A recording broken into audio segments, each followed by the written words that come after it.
तो आज अपन 12th class की फर्स्ट यूनिट पढ़ेंगे रिप्रोडक्शन, और इसमें फर्स्ट चैप्टर पढ़ना है अपने को रिप्रोडक्शन इन ऑर्गेनिजम्स।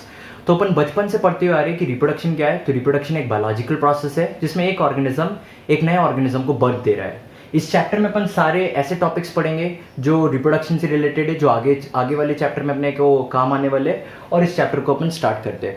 तो सबसे पहला जो अपने को टॉपिक इसमें पढ़ना है ये है लाइफ स्पैन। अब कोई पूछता है कि लाइफ स्पैन मतलब क्या है, तो अपन सभी को पता है कि किसी भी ऑर्गेनिज्म का लाइफ जो है ये बर्थ से स्टार्ट होता है और ये खत्म हो जाता है डेथ में।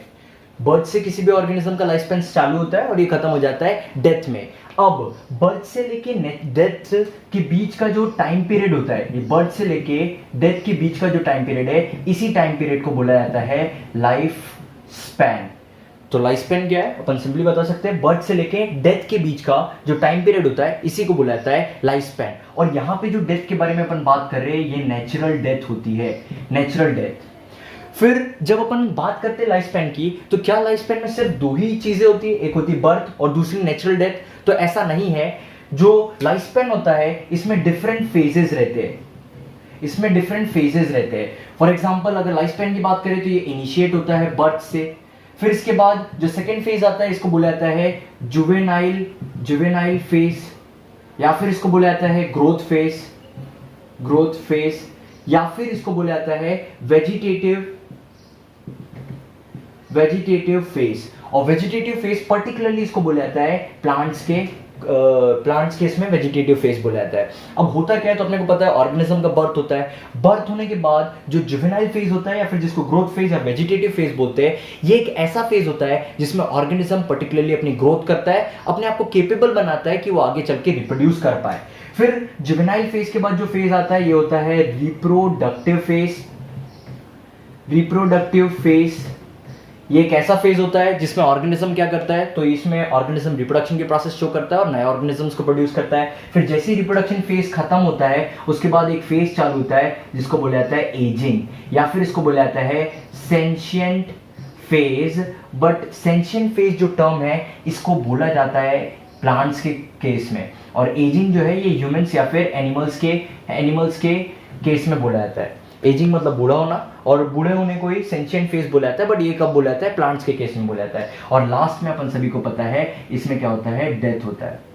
तो अपन ने देखा कि लाइफ इनिशिएट हुआ लाइफ इनिशिएट हुई बर्थ से और खत्म हो गई नेचुरल डेथ पे, और इसी बर्थ से लेके नेचुरल डेथ के जो बीच का जो टाइम पीरियड है, इसी टाइम पीरियड को अपन ने क्या बोला है, लाइफ स्पैन बोला है।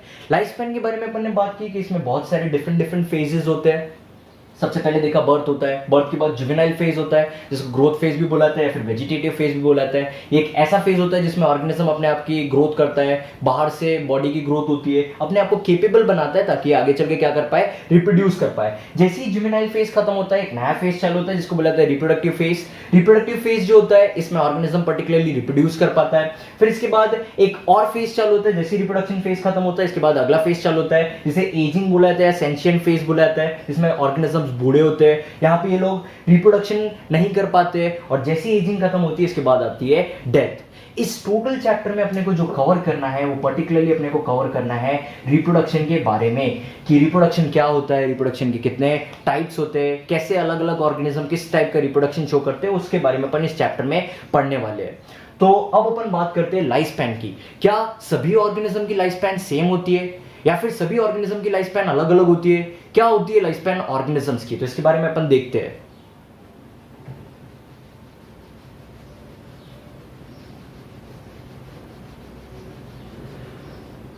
तो सबसे शॉर्टेस्ट लाइफ स्पैन की अगर अपन बात करें तो सबसे शॉर्टेस्ट लाइफ स्पैन जो होती है ये लाइफ स्पैन होती है मे फ्लाई की। और ये जो लाइफ स्पैन होती है 24 आवर्स की। क्योंकि ये 24 आवर्स की होती है इसलिए मे फ्लाई को वन डे फ्लाई भी बोला जाता है। सबसे शॉर्टेस्ट लाइफ स्पैन होती है मे फ्लाई की, 24 घंटे की बस होती है। क्योंकि 24 घंटे की होती है इसलिए इसको वन डे फ्लाई भी बोला जाता है। इसके बाद अगर एनिमल्स की बात करें अपन तो टॉर्टोइस की जो लाइफ स्पैन होती है ये लगभग होती है 400 साल की। फिर इसके बाद पैरेट की जो लाइफ स्पैन होती है, पैरेट की भी लाइफ स्पैन जो होती है लगभग 150 साल 150 साल की होती है। फिर इसके बाद पीपल ट्री की अगर अपन बात करें तो पीपल ट्री की लाइफ स्पैन बहुत ज़्यादा होती है लगभग 2500 ईयर्स। इसके बाद बनियान ट्री की अगर अपन बात करें तो बनियान ट्री की भी लाइफ साइकिल जो होती है ये होती है 300 ईयर्स। तो अपन ने यहाँ पे कुछ अलग अलग ऑर्गेनिजम्स की देखी, एक ऐसे ऑर्गेनिज्म की देखी जिसकी लाइफ स्पैन बहुत कम है, एकदम 24 घंटे की है, जिसको वन डे फ्लाई भी बोल रहे हैं। कुछ ऐसे एनिमल्स की देखी जो 400 साल तक के है, कुछ ऐसे प्लांट्स की देखी जो 2500 साल तक के लाइफ स्पैन है उनका। इससे क्या पता चल रहा है अपने को, इससे पता ये चल रहा है कि अलग अलग ऑर्गेनिजम्स की जो लाइफ स्पैन होती है सेम नहीं होती है, अलग अलग ऑर्गेनिज्म की लाइफ स्पैन डिफरेंट होती है। अब अपन नेक्स्ट टॉपिक पढ़ते हैं और नेक्स्ट टॉपिक है टाइप्स ऑफ रिप्रोडक्शन।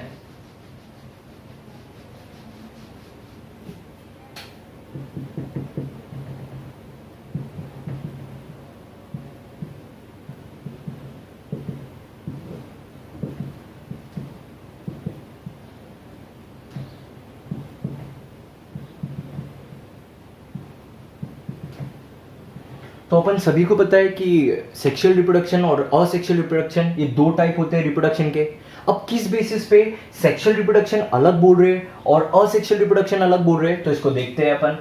सबसे पहले अगर बात करते हैं अपन असेक्सुअल रिप्रोडक्शन की, तो ऐसी क्या प्रॉपर्टी है जो असेक्सुअल रिप्रोडक्शन को सेक्सुअल रिप्रोडक्शन से अलग कर रही है, तो वो ये है कि असेक्सुअल रिप्रोडक्शन एक ऐसा रिप्रोडक्शन होता है जिसमें सिंगल पेरेंट इन्वॉल्व होता है, एक ऐसा पेरेंट जो खुद कैपेबल होता है एक नया ऑफस्प्रिंग को प्रोड्यूस करने के लिए। तो असेक्सुअल रिप्रोडक्शन क्या क्या बोल सकते हैं अपन, जिसमें सिंगल पेरेंट इन्वॉल्व होता है, सिंगल पेरेंट इन्वॉल्व होता है। बट जब बात करते हैं अपन सेक्सुअल रिप्रोडक्शन की, तो यहाँ पे सबसे नेसेसरी चीज होती है, इसमें दो पेरेंट्स इन्वॉल्व होते हैं, दो पेरेंट्स इन्वॉल्व होते हैं। और ये जो दो पेरेंट होते हैं ये होते हैं अपोजिट सेक्स के। अपोजिट सेक्स मतलब एक मेल पेरेंट होगा और एक फीमेल पेरेंट होगा।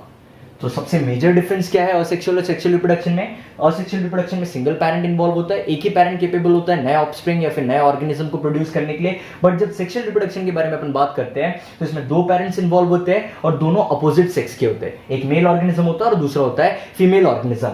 दूसरी चीज, मैक्सिमम टाइम असेक्सुअल रिप्रोडक्शन जो देखा जाता है ये देखा जाता है लोअर बॉडी ऑर्गेनाइजेशन वाले ऑर्गेनिजम्स में, या फिर अपन बोल सकते हैं ऐसे ऑर्गेनिज्म जिनका बॉडी ऑर्गेनाइजेशन बहुत सिंपल है। सिंपल बॉडी ऑर्गेनाइजेशन वाले ऑर्गेनिजम्स में देखा जाता है असेक्सुअल रिप्रोडक्शन। बट जब सेक्सुअल रिप्रोडक्शन के बारे में बात करते हैं अपन, तो सेक्सुअल रिप्रोडक्शन हायर ऑर्गेनिजम्स के अंदर देखा जाता है। सेक्सुअल रिप्रोडक्शन जो है ये हायर ऑर्गेनिजम्स के अंदर देखा जाता है और हायर ऑर्गेनिजम्स के अंदर वेल डेवलप्ड सेक्सुअल रिप्रोडक्शन पाया जाता है। तीसरी इंपॉर्टेंट चीज जो असेक्सुअल रिप्रोडक्शन होता है इसमें क्लोन फॉर्मेशन होता है। अब बात आती है क्लोन मतलब होता क्या है, तो सबसे पहले अपन डेफिनेशन देखते हैं क्लोन की और फिर इसके बाद समझते हैं क्लोन फॉर्मेशन मतलब क्या होता है। तो क्लोन का मतलब होता है एक ऐसा ऑर्गेनिज्म जो जेनेटिकली और मॉर्फोलॉजिकली पेरेंट की तरह सिमिलर है। अब पहले देख लेते हैं इसको, जेनेटिकली और एंड मॉर्फोलॉजिकली। तो अपन सभी को पता है, एग्जांपल पता है अपने को असेक्सुअल रिप्रोडक्शन का, कि असेक्सुअल रिप्रोडक्शन का एग्जांपल होता है अमोएबा। अमोएबा, तो अमोएबा में मान लो ये जैसे एक पेरेंट अमोएबा है और ये पेरेंट अमोएबा ने, अपने को पता है पेरेंट अमोएबा जो या अमोएबा जो टाइप का सेक्सुअल रिप्रोडक्शन करता है इसे फिजन बोलते हैं और पर्टिकुलरली बाइनरी फिजन बोलते हैं। एक पेरेंट सेल दो डॉटर सेल में डिवाइड होके दो नए सेल्स का प्रोडक्शन करते हैं। तो अब होता क्या है, जो जेनेटिक मटेरियल इस पेरेंट सेल के पास है सेम वैसा का वैसा ही जेनेटिक मटेरियल किसके पास जा रहा है, ये दोनों डॉटर सेल्स के पास जा रहा है। ये होता है पेरेंट सेल और ये जो है ये है डॉटर सेल। तो क्या देखा अपन ने कि यहां पे जो पेरेंट सेल के पास जो जेनेटिक मटेरियल था सेम ऐसा का ऐसा ही जेनेटिक मटेरियल किसमें गया, डॉटर सेल्स के अंदर गया। अब हुआ क्या है, तो क्या मैं बोल सकता हूं कि ये दो डॉटर सेल्स के पास सेम जेनेटिक मटेरियल जो पेरेंट के पास है, तो मैं कह सकता हूं जेनेटिकली ये जो दो डॉटर सेल है ये एग्जैक्टली सेम है इस पेरेंट सेल के। हाँ या नहीं, जेनेटिकली अपन बोल सकते हैं कि दो डॉटर सेल्स इस पेरेंट सेल के एग्जैक्टली सिमिलर है। और रही बात मॉर्फोलॉजिकली, तो अपने को पता है मॉर्फोलॉजी का मतलब होता है फिजिकल अपीयरेंस। मॉर्फोलॉजी का मतलब होता है फिजिकल अपीयरेंस। तो ये जो दो डॉटर सेल्स बनती है यहाँ पे, ये दोनों daughter cells physically parent cell की तरह दिखती है, इसीलिए इसे क्लोन बोला जाता है। तो क्लोन की डेफिनेशन क्या है, बहुत इजी डेफिनेशन है, एक ऐसा ऑर्गेनिज्म जो जेनेटिकली और मॉर्फोलॉजिकली किसकी तरह दिख रहा है, अपने पेरेंट की तरह दिख रहा है, उसे बोला जाता है क्लोन। बट अगर मैं सेक्सुअल रिप्रोडक्शन के बारे में बात करूं, तो सेक्सुअल रिप्रोडक्शन में there is no clone formation. Clone formation नहीं होता है। अब बात आती है क्लोन फॉर्मेशन क्यों नहीं होती है। तो अपने को पता है क्लोन फॉर्मेशन क्यों नहीं होता है, क्योंकि यहाँ पे दो अलग अलग पेरेंट्स इन्वॉल्व है, दो अलग अलग पेरेंट्स इन्वॉल्व है, तो दोनों अलग अलग पेरेंट्स का अलग अलग जेनेटिक मटेरियल आ रहा है और दोनों जब कंबाइन हो रहे हैं तब जाके ऑफस्प्रिंग बन रहा है, इसीलिए यहाँ पे क्लोन फॉर्मेशन नहीं होता है। और मॉर्फोलॉजिकली अपने को पता है, मॉर्फोलॉजिकली कभी भी सेक्सुअल रिप्रोडक्शन में कोई भी ऑर्गेनिज्म नहीं दिखता है मॉर्फोलॉजिकली एग्जैक्टली सेम पेरेंट्स की तरह। तीसरी चीज, चौथी चीज जो अपन इसके बारे में बोल सकते हैं कि सेक्सुअल रिप्रोडक्शन में क्या देखा जाता है, इसमें देखा जाता है वेरिएशन। वेरिएशन देखा जाता है, जो ऑर्गेनिज्म या ऑफस्प्रिंग बनता है वो एकदम अलग होता है पेरेंट से, बट ये वेरिएशन बहुत कम देखा जाता है और सेक्सुअल रिप्रोडक्शन में। और अपन पॉइंट्स देखते हैं डिफरेंस इनके बीच में।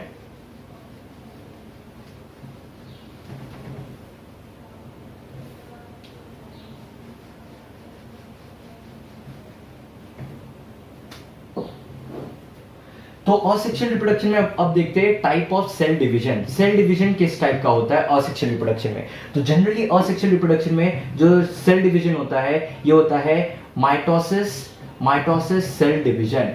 यहाँ पे जो सेल डिवीजन होता है ये किस टाइप का सेल डिवीजन होता है, माइटोसिस सेल डिवीजन। क्यों बोल रहे हैं माइटोसिस सेल डिवीजन, क्योंकि अपन ने देखा कि ये अगर एक पेरेंट सेल है और इससे आगे चल के दो डॉटर सेल्स बन रही है, तो दोनों डॉटर सेल्स में एग्जैक्टली सेम जेनेटिक मटेरियल है और वो जेनेटिक मटेरियल किसके तरह है, बिल्कुल पेरेंट सेल की तरह है। तो अपन ने देखा अगर मान लो पेरेंट सेल के पास n नंबर ऑफ क्रोमोसोम है, डॉटर सेल्स के पास भी n नंबर ऑफ क्रोमोसोम है, तो अपने को पता है इस टाइप का जो सेल डिवीजन होता है, इस टाइप के सेल डिवीजन को बोला जाता है माइटोसिस सेल डिवीजन। तो असेक्सुअल रिप्रोडक्शन में मेनली माइटोसिस सेल डिवीजन देखा जाता है। बट जब सेक्सुअल रिप्रोडक्शन के बारे में अपन बात करते हैं तो सेक्सुअल रिप्रोडक्शन में जो सेल डिवीजन देखा जाता है ये होता है mitosis cell division as well as meiosis cell division. इसमें दोनों टाइप के सेल डिवीजन देखे जाते हैं। अब बात आती है कि कब माइटोसिस सेल डिवीजन देखा जाता है और कब मियोसिस सेल डिवीजन देखा जाता है, तो अपन समझते हैं इसके बारे में एक एग्जांपल के थ्रू। तो अपने को पता है कि सेक्सुअल रिप्रोडक्शन ह्यूमंस में होता है, ह्यूमंस में सेक्सुअल रिप्रोडक्शन होता है, और अपने को ये भी पता है कि ह्यूमन एक कैसा ऑर्गेनिज्म है, डिप्लॉयड ऑर्गेनिज्म है। डिप्लॉयड ऑर्गेनिज्म है तो उसके पास total number of chromosome 2n होंगे, और अगर नंबर्स की बात करें तो 46 टोटल नंबर ऑफ क्रोमोसोम होते हैं, जिसमें से ये मेल ऑर्गेनिज्म है इसके पास 46 नंबर ऑफ क्रोमोसोम है, ये फीमेल ऑर्गेनिज्म है इसके पास भी क्या है 46 नंबर ऑफ क्रोमोसोम है, दैट इज दोनों डिप्लॉयड ऑर्गेनिजम्स है। बट जब ये दोनों गमेट बनाते हैं, जैसे मेल ऑर्गेनिज्म ने एक्स गमेट बनाया और एक वाई गमेट बनाया, फीमेल ऑर्गेनिज्म ने एक एक्स गमेट बनाया और दूसरा भी एक्स गमेट बनाया, तो जो गमेट बनते हैं इनके पास जो नंबर ऑफ क्रोमोसोम रहते हैं ये nn नंबर ऑफ क्रोमोसोम रहते हैं, दैट इज सभी के पास 23 नंबर ऑफ क्रोमोसोम्स पाए जाते हैं। इसका मतलब क्या हुआ, अपन ने देखा पेरेंट के पास 46 थे, मतलब 2n नंबर ऑफ क्रोमोसोम थे, इसके पास भी 46 थे, 2n नंबर ऑफ क्रोमोसोम थे, बट जो गमेट्स बने यहाँ पे, ये जो गमेट बना है ये वाले गमेट के पास 23 है और इस गमेट के पास भी क्या है 23। इसका मतलब क्या, यहाँ पे मैं कह सकता हूँ एक ऐसा सेल डिवीजन हुआ जिसके पास पेरेंट के पास 2n नंबर ऑफ क्रोमोसोम थे, पर डॉटर सेल के पास कैसे नंबर ऑफ क्रोमोसोम थे, nn नंबर ऑफ क्रोमोसोम थे। तो यहां पे बोला जा सकता है कि इस टाइप के सेल डिवीजन को अपन कह सकते हैं मियोसिस सेल डिवीजन। तो बात आती है सेक्सुअल रिप्रोडक्शन में मियोसिस सेल डिवीजन कब होता है, तो अपन बता सकते हैं कि मियोसिस सेल डिवीजन होता है ड्यूरिंग गमेट फॉर्मेशन। तो कब होता है मियोसिस सेल डिवीजन, तो मियोसिस सेल डिवीजन होता है गमेट फॉर्मेशन के बाद। अब बात आती है कि माइटोसिस सेल डिवीजन कब होता है, तो माइटोसिस सेल डिवीजन के बारे में भी देखते हैं अपन। होता क्या है, जैसे मान लो ये मेल का एक गमेट है और फीमेल का एक गमेट है, ये दोनों गमेट आपस में फ्यूज हुए और इनने क्या किया, जायगोट की फॉर्मेशन की।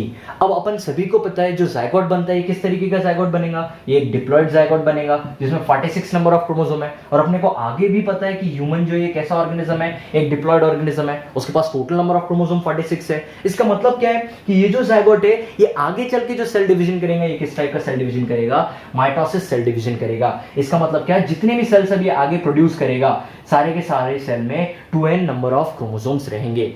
तो ये एक अच्छा और एक मेजर डिफरेंस है असेक्सुअल और सेक्सुअल रिप्रोडक्शन में, कि असेक्सुअल रिप्रोडक्शन में सबसे मेन जो सेल डिवीजन होता है ये माइटोसिस सेल डिवीजन होता है, और सेक्सुअल रिप्रोडक्शन में जो डिविजन्स देखे जाते हैं ये माइटोसिस सेल डिवीजन भी होता है और मियोसिस सेल डिवीजन भी होता है। अब अपन देखते हैं different types of asexual reproduction, कि कैसे अलग अलग ऑर्गेनिज्म किस टाइप का असेक्सुअल रिप्रोडक्शन शो करते हैं।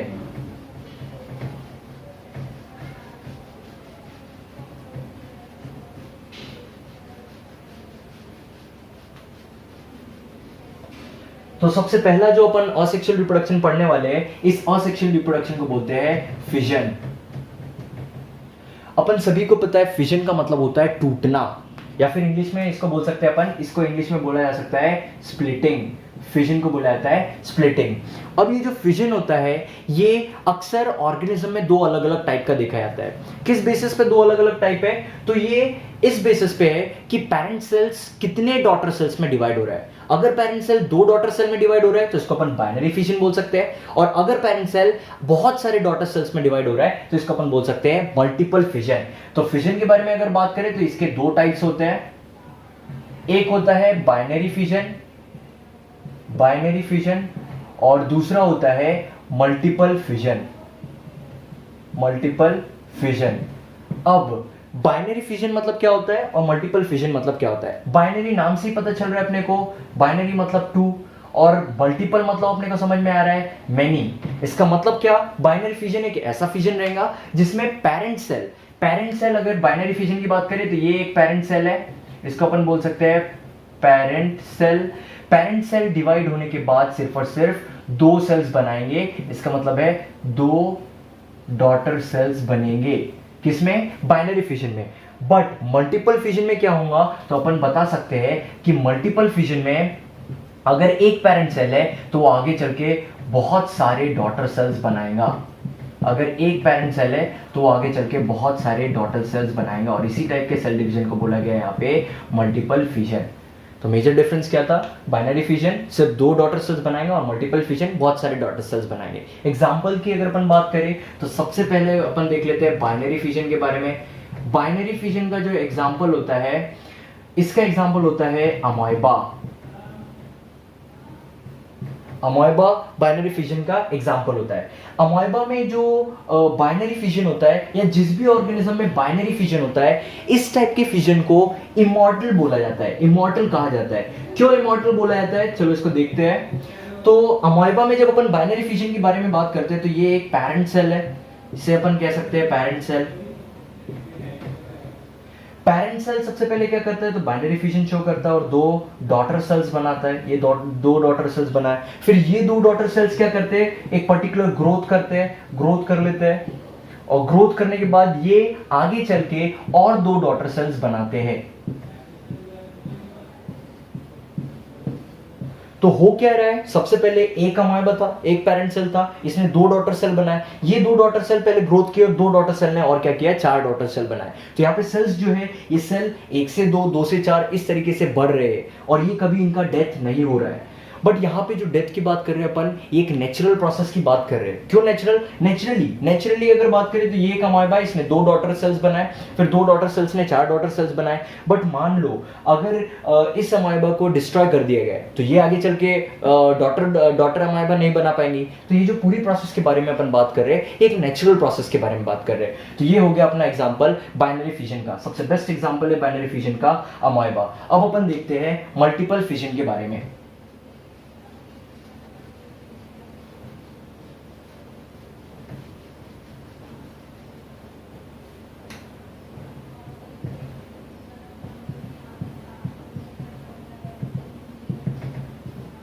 मल्टीपल फिजन अब भी अपन ने देखा कि इसमें क्या होगा? जो पेरेंट सेल रहेगा वो पेरेंट सेल एक सेल से बहुत सारे मल्टीपल सेल्स प्रोड्यूस करेगा।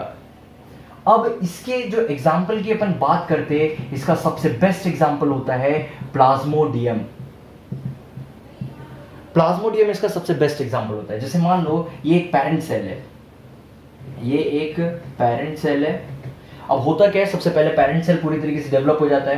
पेरेंट सेल फिर क्या करता है? तो इसके अंदर जो न्यूक्लिया होता है, ये जो न्यूक्लिया है ये बहुत सारा न्यूक्लियर डिवीजन करता है और बहुत सारे मल्टीपल न्यूक्लियाइज की फॉर्मेशन करता है, बहुत सारे न्यूक्लियाई की फॉर्मेशन करता है। जब बहुत सारे न्यूक्लियाई बन जाते हैं तो इस न्यूक्लियाई के आजू बाजू के साइटोप्लाज्म में एक मेम्ब्रेन फॉर्मेशन होने लगती है। ये जो जितने भी न्यूक्लियाई यहाँ पे डिवीजन होने के बाद बने हैं, इनमें मेम्ब्रेन फॉर्मेशन होती है। और जिस तरीके से जैसे ही पूरे न्यूक्लियाई में मेम्ब्रेन फॉर्मेशन हो जाती है, ये पेरेंट सेल की जो वॉल है, सेल वॉल है या सेल मेम्ब्रेन है, ये रप्चर होती है और ये सारे के सारे जो सेल है ये बाहर निकल जाते हैं और बहुत सारे सेल्स निकलते हैं और ये आगे चल के क्या करते हैं? तो एक नए प्लाज्मोडियम की फॉर्मेशन करते हैं। तो हुआ क्या यहाँ पे, एक पेरेंट सेल था, इसके अंदर एक न्यूक्लियस था, बट इसमें क्या हुआ, न्यूक्लियर डिवीजन होने लगा और बहुत सारे न्यूक्लियस बन गए। जब बहुत सारे न्यूक्लियस बन गए तो न्यूक्लियस में अपन ने देखा सबसे पहले साइटोप्लाज्म जो था उसके आजू बाजू का, वो साइटोप्लाज्म के बाहर एक मेम्ब्रेन बनने लगी। जब सारे साइटोप्लाज्म के आजू बाजू मेम्ब्रेन की फॉर्मेशन हो गई तो पेरेंट सेल जो थी ये रप्चर हो गई, यहाँ से रप्चर हो गए पेरेंट सेल,